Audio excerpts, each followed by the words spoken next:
नमस्कार दोस्तों, मेरा नाम है गौतम और आज इस वीडियो में हम 3 इम्पोर्टेंट क्वेश्चन के बारे में बात करने वाले हैं। ये तीनों प्रश्न आपके म्यूचुअल फंड इन्वेस्टमेंट से रिलेटेड हैं। तो अगर आप म्यूचुअल फंड में इन्वेस्टमेंट करते हैं या फिर करने की सोच रहे हैं, तो आपसे रिक्वेस्ट है इस वीडियो को ज़रूर पूरा देखिएगा क्योंकि ये तीनों प्रश्न आपको ज़रूर कभी न कभी परेशान ज़रूर करेंगे। तो आज के डिस्कशन का हमारा जो पहला प्रश्न है वह ये है कि एक एएमसी से हम कितने म्यूचुअल फंड स्कीम ले सकते हैं? मैक्सिमम कितनी म्यूचुअल फंड स्कीम हमें एक एएमसी से लेना चाहिए? इसके अलावा आज के डिस्कशन का जो सेकंड इम्पोर्टेंट क्वेश्चन है वह यह है कि एक कैटेगरी से हमें मैक्सिमम कितने म्यूचुअल फंड स्कीम लेना चाहिए। जैसा कि आप लोगों को पता ही होगा कि म्यूचुअल फंड में बहुत सारी डिफरेंट डिफरेंट कैटेगरी होती है। जैसे कि उदाहरण के लिए लार्ज कैप फंड हो गया, मिड कैप फंड हो गया, लार्ज एंड मिड कैप हो गया, स्मॉल कैप हो गया। इसके अलावा हाइब्रिड फंड है, फ्लैक्सी कैप फंड हो गया, मल्टी एसेट फंड हो गया। तो इस तरह के बहुत सारे डिफरेंट डिफरेंट कैटेगरी आपको देखने को मिल जाएँगे। तो सवाल ये भी आता है ना कि एक पर्टिकुलर कैटेगरी से हमें कितनी म्यूचुअल फंड स्कीम को लेना चाहिए। तो इन दोनों क्वेश्चन के बारे में हम डिटेल में डिस्कशन करेंगे ही। और तीसरा जो सबसे इम्पोर्टेंट मुझे लगता है कि जो तीसरा सवाल है वह ये है कि मैक्सिमम कितने म्यूचुअल फंड स्कीम हमें रखने चाहिए किसी एक पोर्टफोलियो में। तो अगर आपके पास कोई एक पोर्टफोलियो है, बहुत सारे लोग ये इस बात का आर्गुमेंट देते हैं कि हमें जितना ज़्यादा स्कीम रखें उतना ज़्यादा रिटर्न मिलता है या फिर जितना ज़्यादा पोर्टफोलियो हो उतना ज़्यादा रिटर्न मिलता है। तो इसमें कितनी सच्चाई है या फिर ये केवल मिथ्या है? तो इसके बारे में भी हम इस वीडियो में डिटेल में डिस्कशन करेंगे। तो अगर मैं कुल मिला के बात करूँ तो प्रश्न यही बनता है कि एक एएमसी से या फिर एक किसी पर्टिकुलर कैटेगरी से या फिर एक पोर्टफोलियो में हम मैक्सिमम कितने म्यूचुअल फंड स्कीम को रख सकते हैं। तो चलिए बिना किसी देरी के शुरू करते हैं, लेकिन उससे पहले आपसे रिक्वेस्ट है अगर आप इस चैनल पे नए हैं और अभी तक आपने इसे सब्सक्राइब नहीं किया है तो प्लीज़ इसे लाइक करें, शेयर करें और ज़्यादा से ज़्यादा सब्सक्राइब करें। तो चलिए हम बात शुरू करते हैं अपने पहले प्रश्न से जो है एक एएमसी से हमें मैक्सिमम कितने म्यूचुअल फंड स्कीम लेना चाहिए। देखिए एक एएमसी से बहुत सारा म्यूचुअल फंड स्कीम लेने में कोई गलत बात नहीं है, लेकिन यहाँ पर रिस्क थोड़ा-सा बढ़ जाता है। मान लो अगर मैं एग्ज़ाम्पल के लिए एसबीआई का बात करूँ, एसबीआई म्यूचुअल फंड का, इसका आप कस्टमर बेस देखोगे बहुत ज़्यादा है, इवन बैंकिंग सेक्टर में भी बहुत ज़्यादा इसका प्रभाव है। तो अगर किसी का फेवरेट एसबीआई म्यूचुअल फंड है, वो चाहे इसका लार्ज कैप भी ले ले, मिड कैप ले ले, मिड एंड स्मॉल ले ले या फिर मिड एंड लार्ज ले ले, इसके अलावा फ्लैक्सी है, हाइब्रिड है, वो चाहे तो सभी का सभी एसबीआई म्यूचुअल फंड का स्कीम ले ले, इसमें कोई गलत बात नहीं है। लेकिन फिर से मैं कहूँगा कि यहाँ पे रिस्क थोड़ा-सा बढ़ जाएगा। हालाँकि एसबीआई म्यूचुअल फंड के डूबने का खतरा बिल्कुल ना के बराबर है, लेकिन फिर भी मैं उदाहरण के लिए मान लूँ अगर यहाँ पे कुछ डाउनफॉल देखने को मिलता है, तो आपका पूरा पोर्टफोलियो खतरे में आ जाएगा। तो इसलिए एक एएमसी से मैक्सिमम आप 1 या 2 म्यूचुअल फंड स्कीम ले सकते हैं, इतना सफिशिएंट होता है। इससे ज़्यादा आपको लेना है तो किसी और एएमसी से आप जुड़ सकते हैं। जैसे मान लो आपने एक एग्ज़ाम्पल के लिए लार्ज एंड मिड कैप किसी एक एएमसी से ले लिया। स्मॉल एंड फ्लेक्सी कैप किसी और एएमसी से ले ले लिया। तो इस तरह अगर आप डिफरेंट डिफरेंट एएमसी से लोगे, इन फ्यूचर कोई एएमसी कोलैप्स भी करती है, तो आपका पैसा किसी एक पर्टिकुलर एएमसी में नहीं रहेगा, जिसकी वजह से आपका पैसा डूबने का खतरा कम हो जाएगा। तो ये पहला सवाल का जवाब है कि एक एएमसी से हम मैक्सिमम 1 या 2 म्यूचुअल फंड स्कीम रखें तो ज़्यादा बेहतर होगा। ठीक है? अब आते हैं अपने दूसरे सवाल पे कि एक कैटेगरी में हमें मैक्सिमम कितने म्यूचुअल फंड स्कीम रखना चाहिए।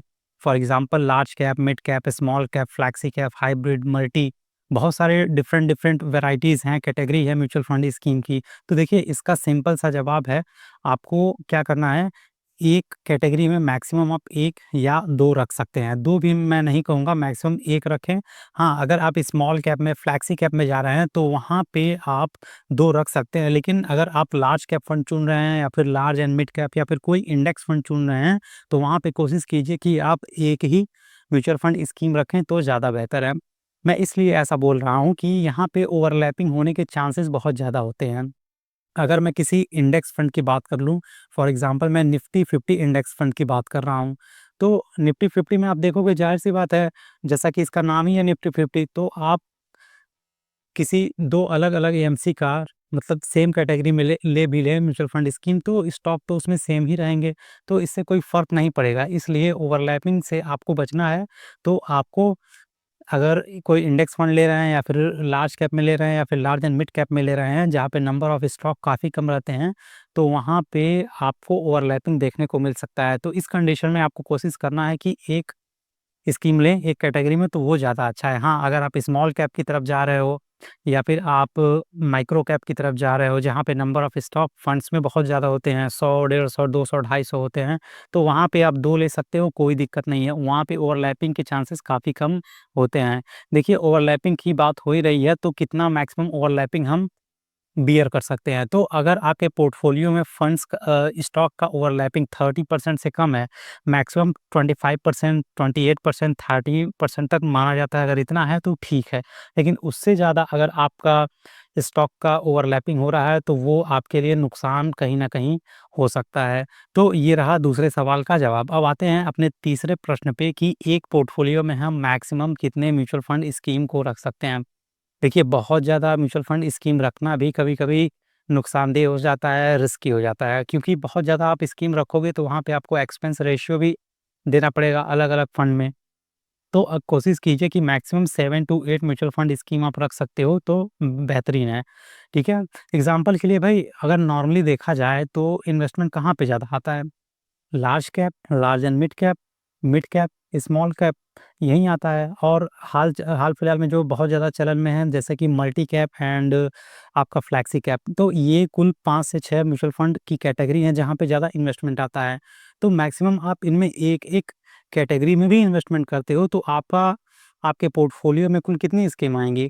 6 या 7, इससे ज़्यादा तो नहीं आएँगी। तो अगर आप इतना रखते हो, मोर देन सफिशिएंट है, इससे ज़्यादा आपको रखने से बचना है।